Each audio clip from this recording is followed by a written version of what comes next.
And what I want to say is to Mayor Brandon Johnson, we are disappointed in you. This is the community that supported you. How dare you? We have several new developments tonight in Chicago's migrant crisis. Tempers flared at a community meeting in Austin over plans to move migrants into the Amundsen Park Fieldhouse. It was standing room only tonight as neighbors expressed their concerns about crime, safety, and resources. They say they're not against immigration, but they don't want to give up their park and their fieldhouse. Now they're taking away an asset that people worked 30 years. My buddy worked years to put together programs that they're taking away from us, black people. Our cameras were there as another bus of migrants from the southern border arrived in Chicago, one of 10 buses expected today. What we have here are a bunch of Chicago residents getting exactly what they voted for. Why are they so upset? They bought into this liberal ideology, and now their liberal masters are replacing them. They're bringing in cheap labor, undocumented immigrants from South America, Central America, and some all over the world.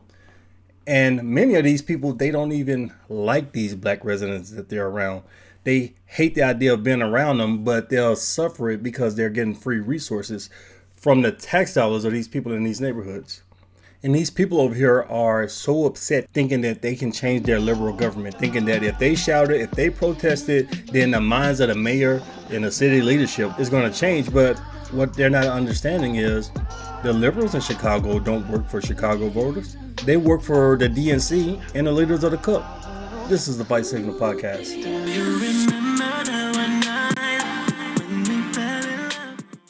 This episode is brought to you by the Vice Signal Merch Store, your premier source for thoughtfully curated merchandise that celebrates traditional values and is committed to the indispensable idea of government restraint. Explore a unique collection starting with the Supreme Style tinfoil hat, a statement piece that embodies our commitment to critical thinking and pushing back against the norm.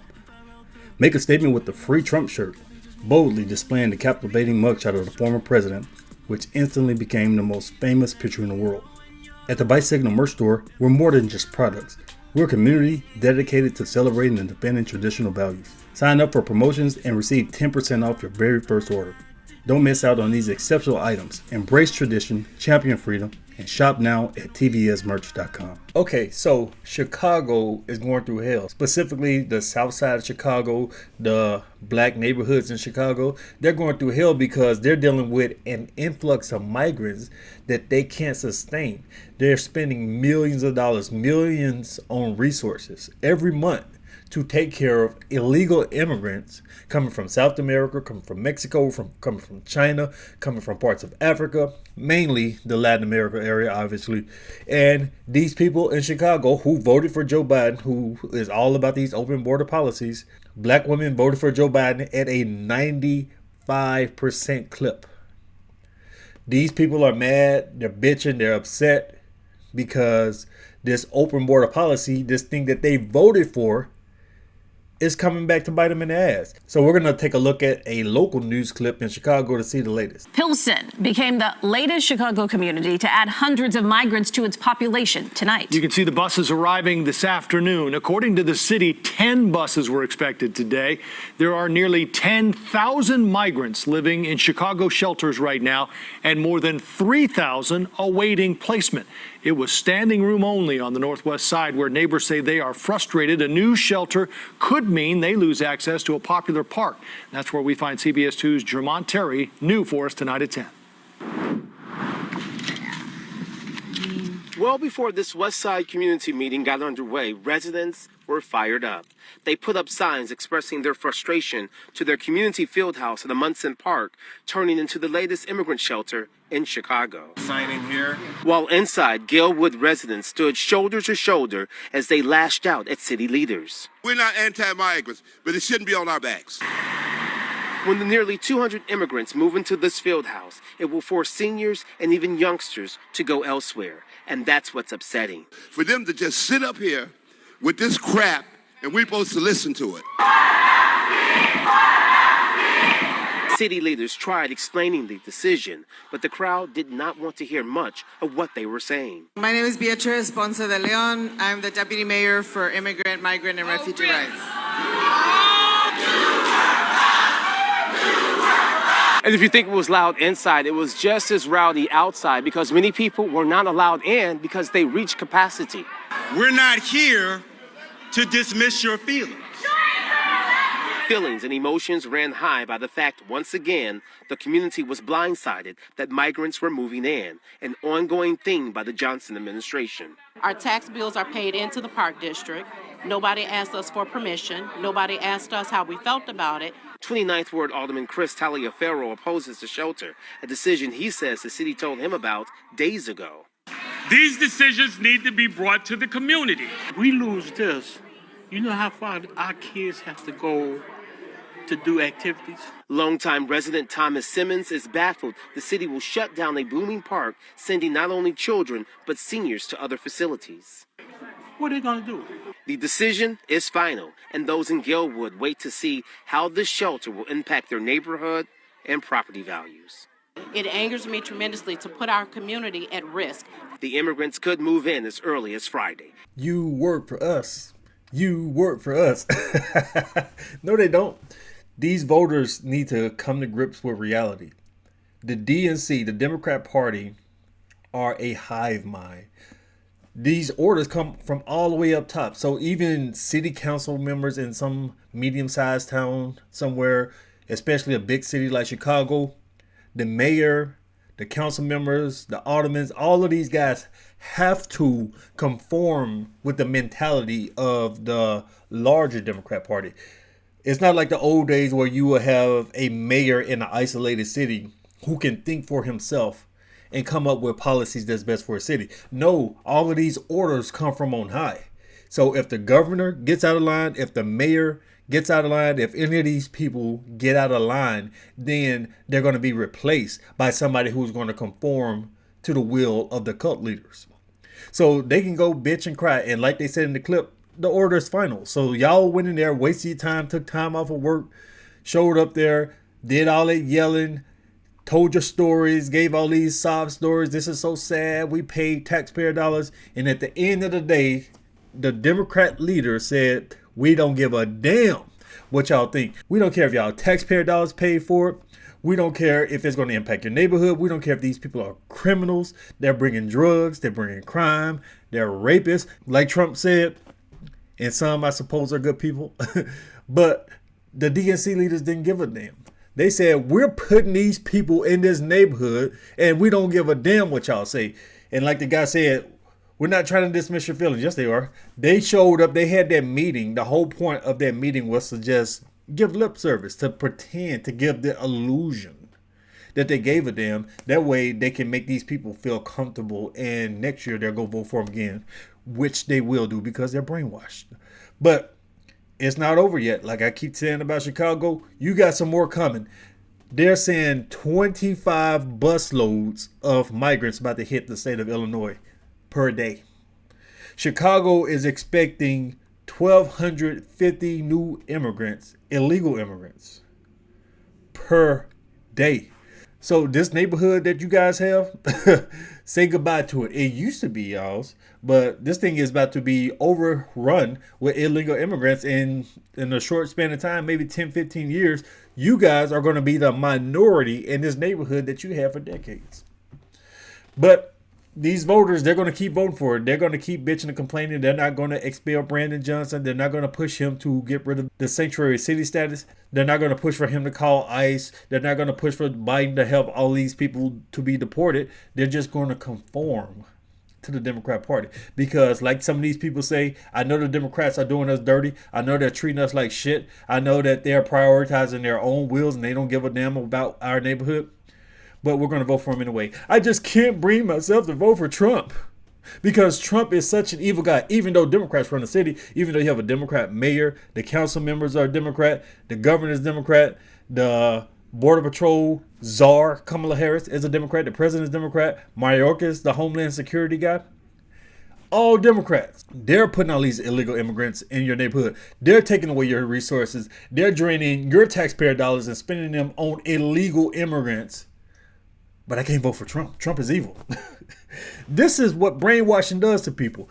A lot of these voters are just idiots, man. They can't put two and two together. A lot of them don't even realize You go there and vote blue, no matter who, vote blue right down the line because the media has convinced you that Republicans are racist. So you vote blue, then your neighborhood gets destroyed and you can't put it together. You don't realize, hey, having Democrats run our neighborhood for 50 years hasn't worked out for us. These Democrats, they don't give a damn about the crime. We have a major crime problem going on in Chicago. Teenagers, young men killing each other daily. People's houses getting broken into, people getting mugged. The education is piss poor. These kids, a lot of these kids from these black neighborhoods, they know how to thug and drug. They know how to dance on TikTok. They know how to show out. They know how to walk around sagging their pants with their asses out and all that. But they can't even read. They can't do math above an elementary school level. But the Democrats don't give a damn about that. We don't care if y'all are not educated and that your neighborhoods are infested with crime. We don't care about bringing business to the neighborhood. We don't care that people are looting and destroying these neighborhoods, running businesses out. Like Walmart and Target just took a bunch of locations out of there. We just care about larger Democrat policies, and one of them is to flood the country with illegal immigrants.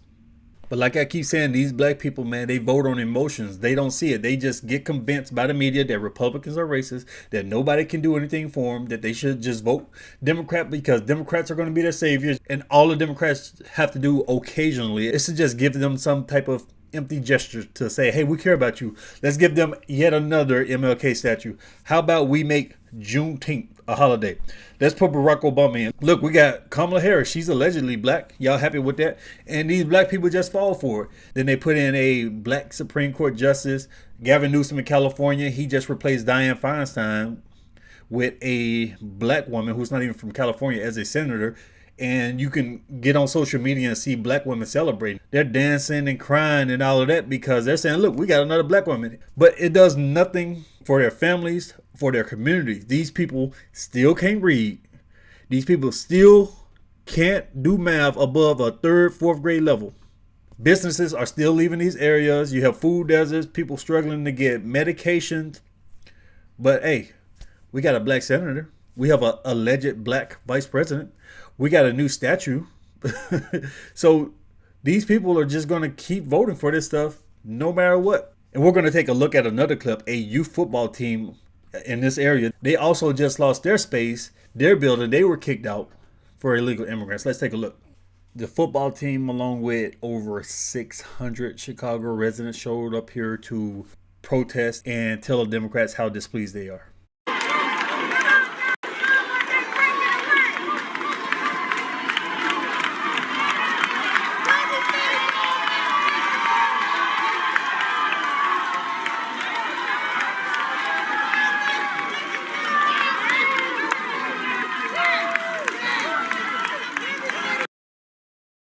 Now, mind you, most of these people voted for Brandon Johnson, the Democrat leadership, and Joe Biden. But now they're all gathered here cheering these kids, trying to use these kids as a political pun, hoping that it's going to change the minds of the Democrat hive mind. Not going to work.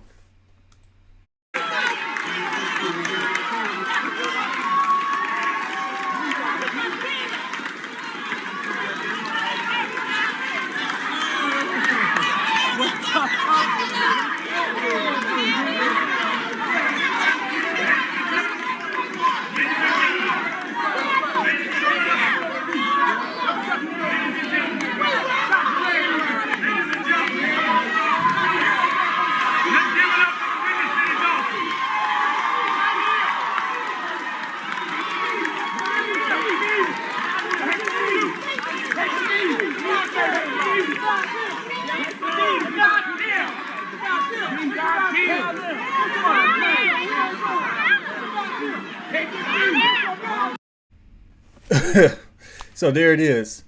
Hundreds of people gathered there because they're upset. These kids were kicked out of their building. They talk about all the kids don't have anything to do, like Brandon Johnson, the Chicago mayor. He said, don't talk about the teens who are looting, doing teen takeovers, stealing cars, stealing from gas stations. Don't talk about them because they're just poor children who have nothing else to do. But when you try to create something for these youth to keep them away from all of these horrific things going on in the neighborhood, you create a football team, give them a building, give them a space where they can be coached and to be guided and to learn.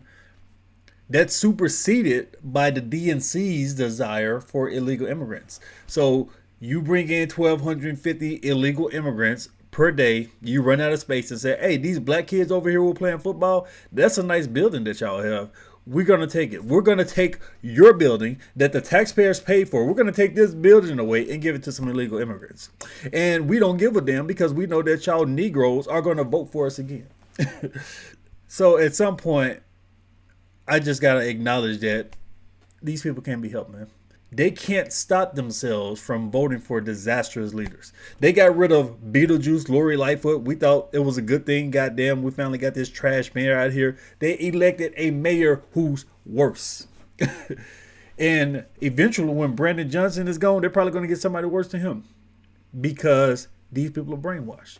And Brandon Johnson, he's out here trying to blame Texas. Oh, look at Greg Abbott. Greg Abbott is treating us bad. This is all Texas' fault. Texas should have just shut up and deal with this. Let these illegal immigrants stay on the southern border of Texas. Let them ravage those poor border towns in Texas while we stay up here in Chicago and virtue signal. Why don't y'all spend your resources, let your neighborhoods be destroyed, let your children's youth football team building be taken away, while we act like we're better than you and call you racist bigots from afar. See, these Democrats, they're having to change a tune when they deal with reality. Now Brandon Johnson's talking about, oh, I'm about to go down there to the border.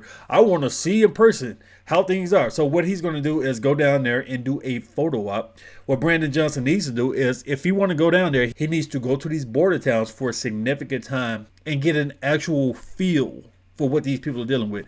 Feel what Texas is feeling. Feel what New Mexico and Arizona are feeling before he starts pointing the finger and saying this is all Greg Abbott's fault. We need to keep the borders open, but let Texas get hit with it.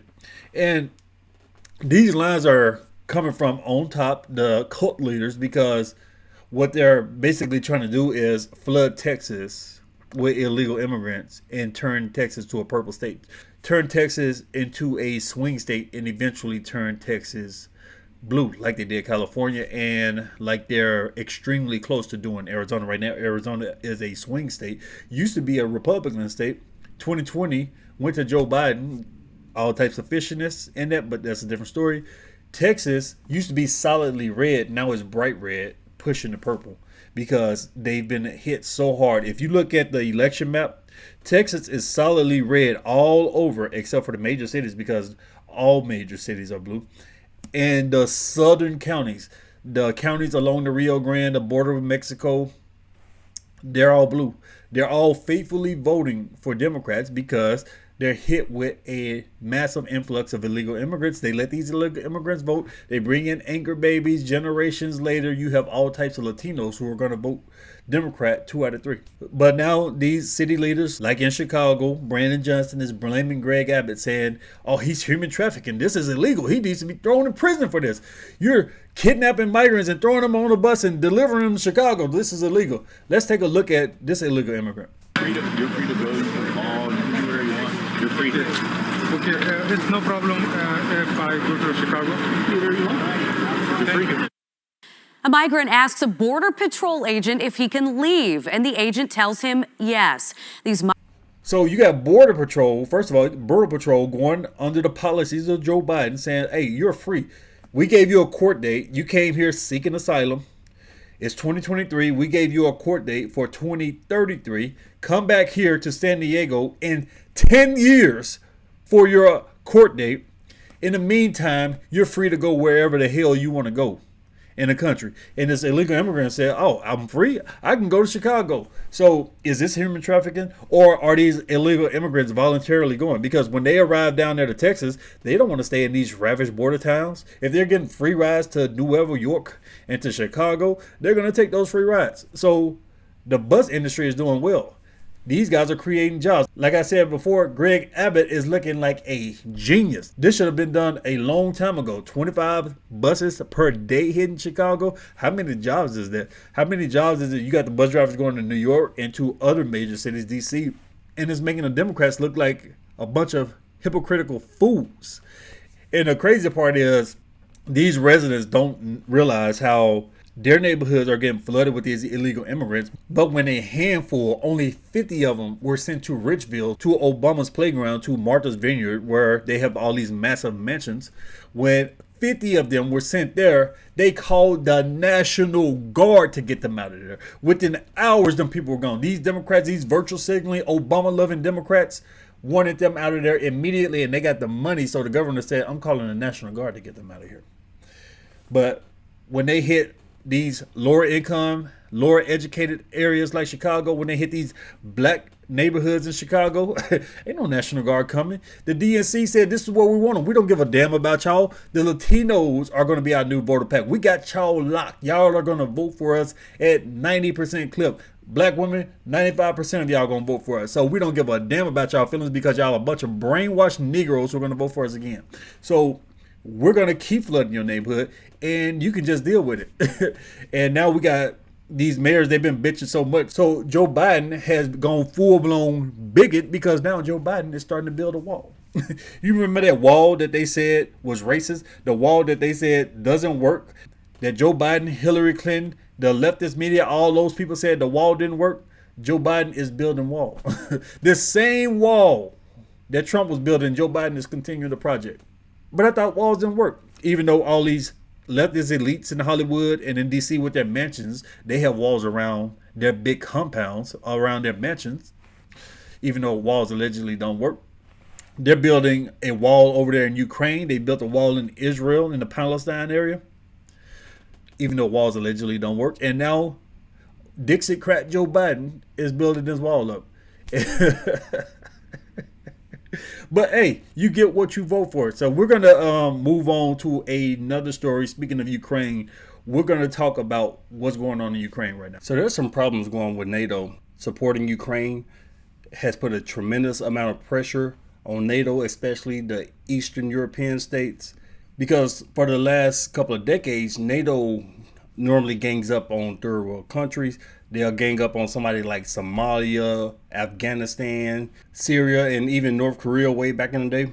But the idea of going against Russia and a reality check of what it would really be like a full-blown war against Russia has caused a pause with a lot of these leaders. So it looks like there's some fractures in the armor of the vaunted NATO alliance. And it looks like if World War III does pop up, or not even World War III, but if Russia makes a major attack, if one of these countries like Poland wants to get involved in the Ukraine war, directly involved, because they're already belligerent, but if they want to get directly involved in that war and Russia goes out to Poland, it's very likely that these Western European countries, the United States, is not going to come to Poland's aid directly, because the question becomes, do we risk full-blown nuclear war to save an Eastern European country that these people look down on anyway? So we got fractures in the armor, and a lot of the support for the Ukraine war seems to be waning. First of all,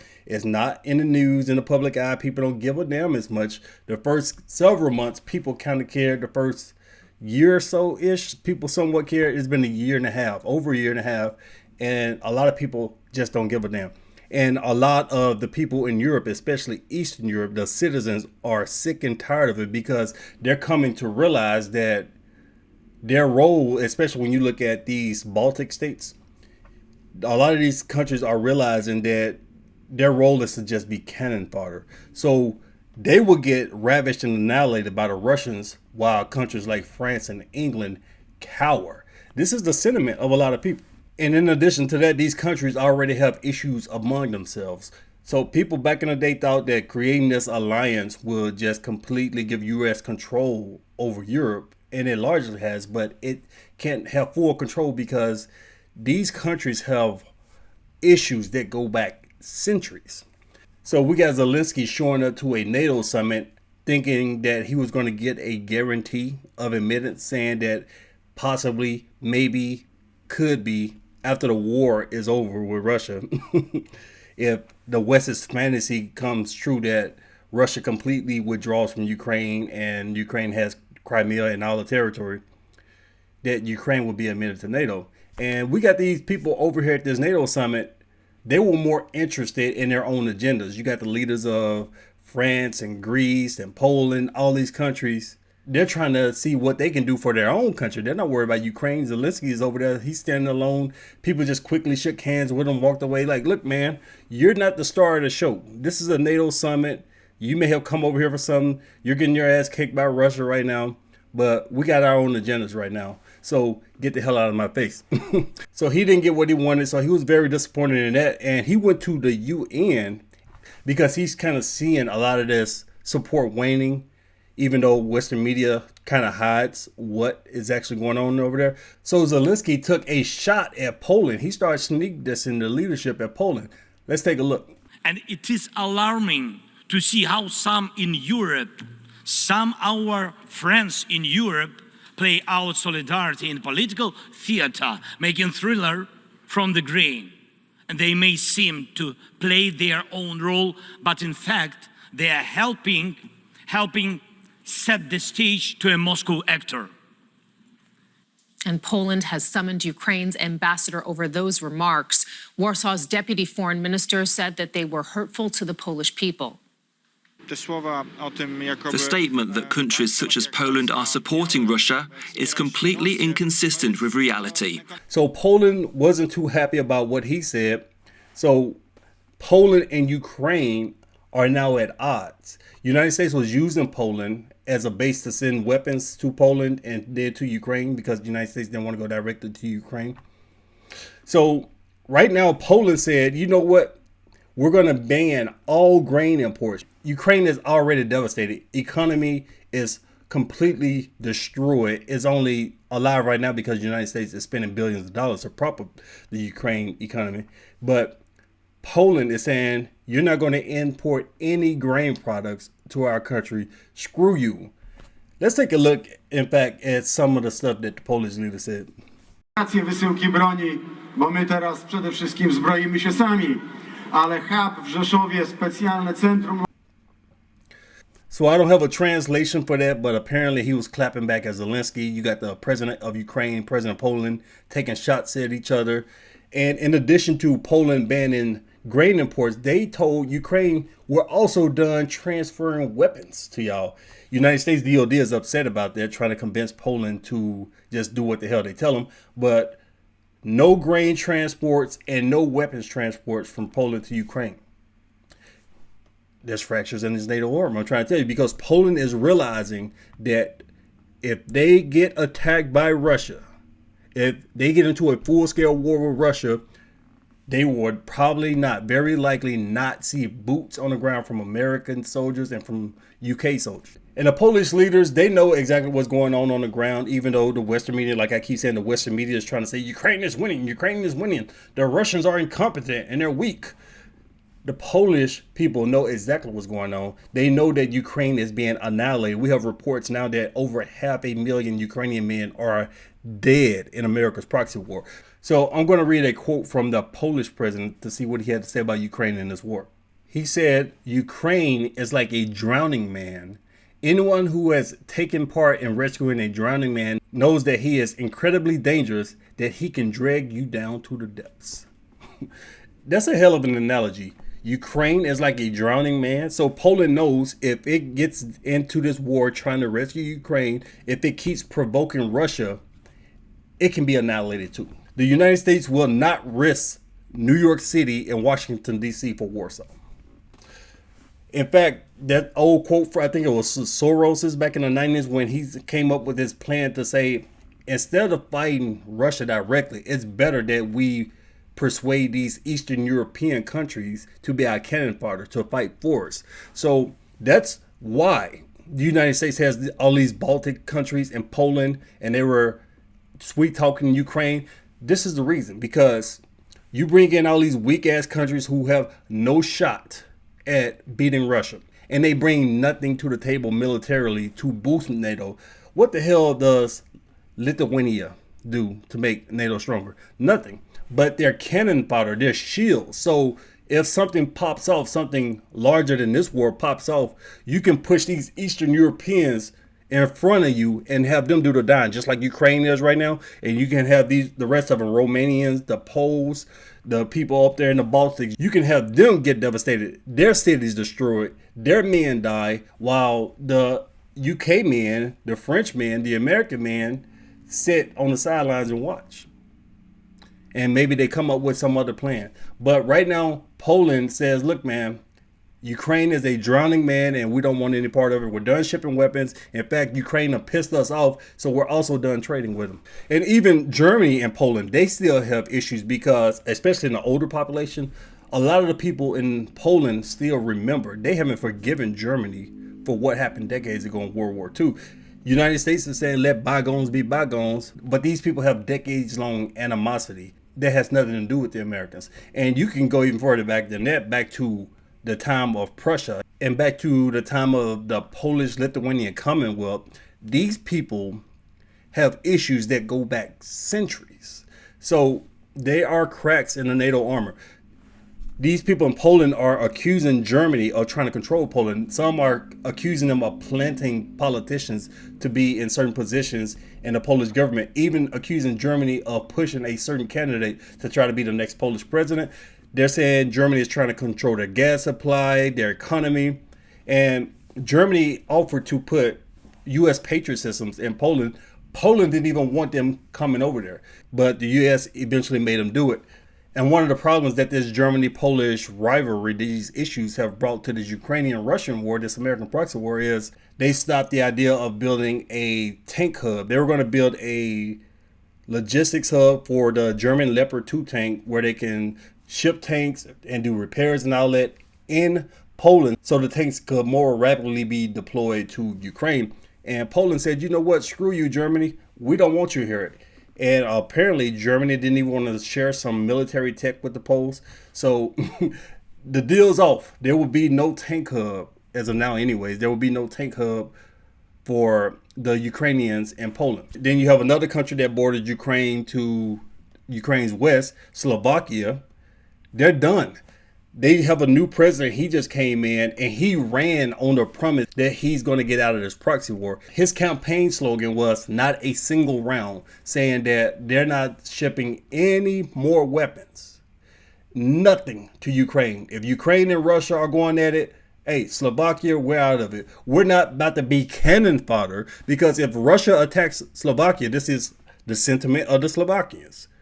If they attack Slovakia, the United States will not send boots to the ground in Slovakia to save them. They don't want to have their cities ravished for America's proxy war. Another NATO member out of it. Obviously, we see what Turkey is doing. Turkey is playing both sides. Turkey is like a half member of NATO. Turkey has one of the largest militaries in the world, a key member because of its geography, a key member of NATO. But if things really pop off, nobody is confident that Turkey is going to take the side of NATO. Then you have the U.S. House divided. We saw what just happened with Kevin McCarthy. He just got ousted as Speaker of the House. And one of the main issues in this whole spending package they were going over was funding for Ukraine. Apparently, Kevin McCarthy made a backdoor deal with the Democrats to provide funding for Ukraine because the Republicans are tired of it. In fact, when Zelensky went to the UN to make his speech, first of all, nobody was even there. He was giving a speech to a room with a few people listening to him because nobody cares anymore. But he met with Senate leaders. He met with Schumer and McConnell. He wanted McCarthy to give him a session in front of the entire House. And McCarthy told Zelensky, no, we're not going to prop you up. So this is how much the support for Ukraine is waned. We went from Nancy Pelosi walking around the Capitol with the Ukrainian flag to now the House of Representatives won't even see this man. McCarthy said, hey, look, if one of y'all or two of y'all want to see him individually, y'all do that on your own time. But we're not interested in what Zelensky has to say because he's just about to come and beg for more taxpayer monies. And Americans, more and more Americans are becoming more hip to it and realizing that Zelensky is the biggest welfare queen in the United States. He just wants some more money. Then look at the UK. The UK Minister of Defense, which is their equivalent for Secretary of Defense, he just floated the idea of putting boots on the ground in Ukraine because they know that the Ukrainians have no chance. So he's floating the idea of sending British men in there to support the war. And he was immediately slapped down by the British people, the British media. And then his prime minister came out there and tried to clean up what he said. The prime minister said, not the here and now, because the Russians said, if you send British soldiers to Ukrainian soil, they're going to be legitimate targets. If you send your men over here trying to help the Ukrainians fight us, they're going to be killed too. So once we kill your men, are you going to send more? Are we going to be at full-blown war? UK wanted nothing to do with it. So the prime minister is trying to say, no, after the war is over with, long after it's over with, after everything's settled, then we can send some advisors over there to talk to the Ukrainian soldiers.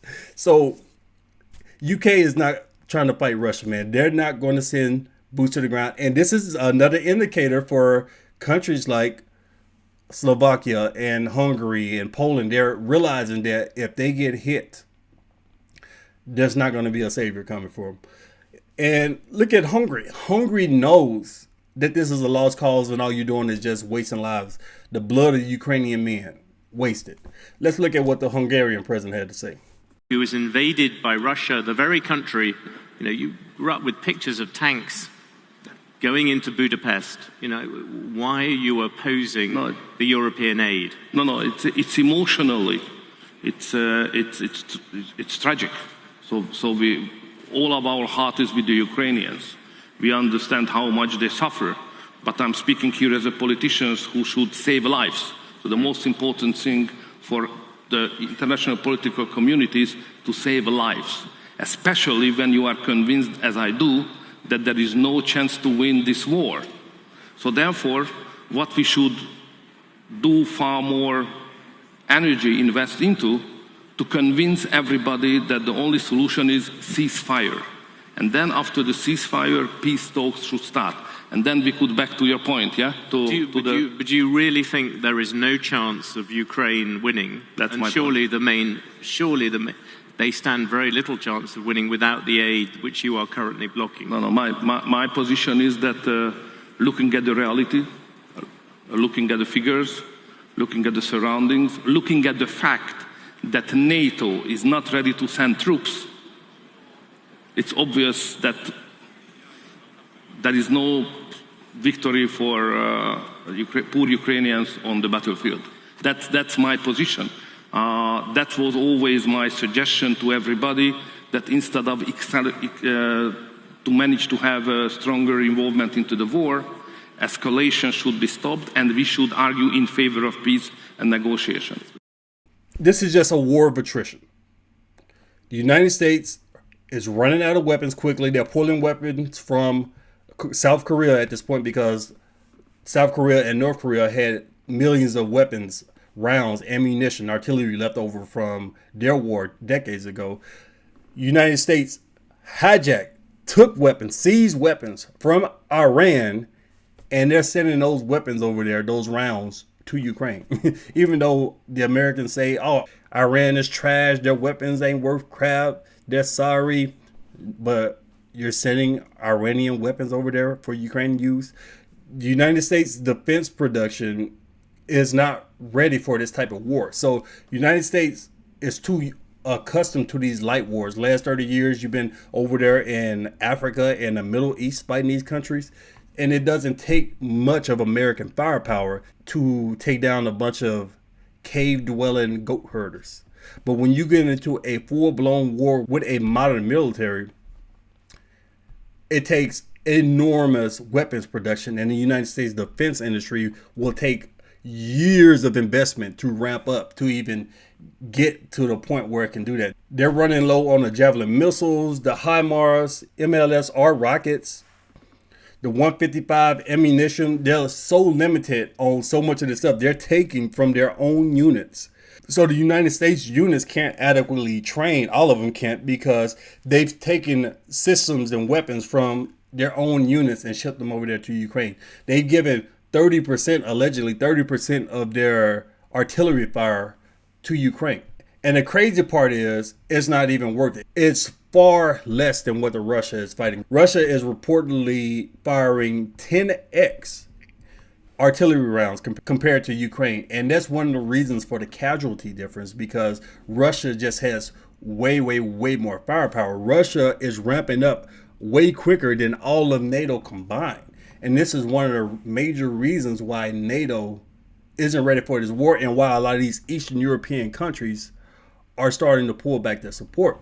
The U.S. Army War College just put out a call to action. They did an analysis, and they're estimating that if the United States was at war with Russia in this type of environment, the United States would suffer 3,600 casualties per day. They're saying that the United States is not ready for this level of war, and the United States has a lot of preparation to do. They are learning a lot of lessons from watching Ukraine. The United States is giving Ukraine all of these strategies: do this, do that. This is how you run a counteroffensive, and all of these things are not working against the Russian army. And the United States is analyzing it, even if they use certain systems that they didn't give to Ukraine, like the F-35, the F-16s.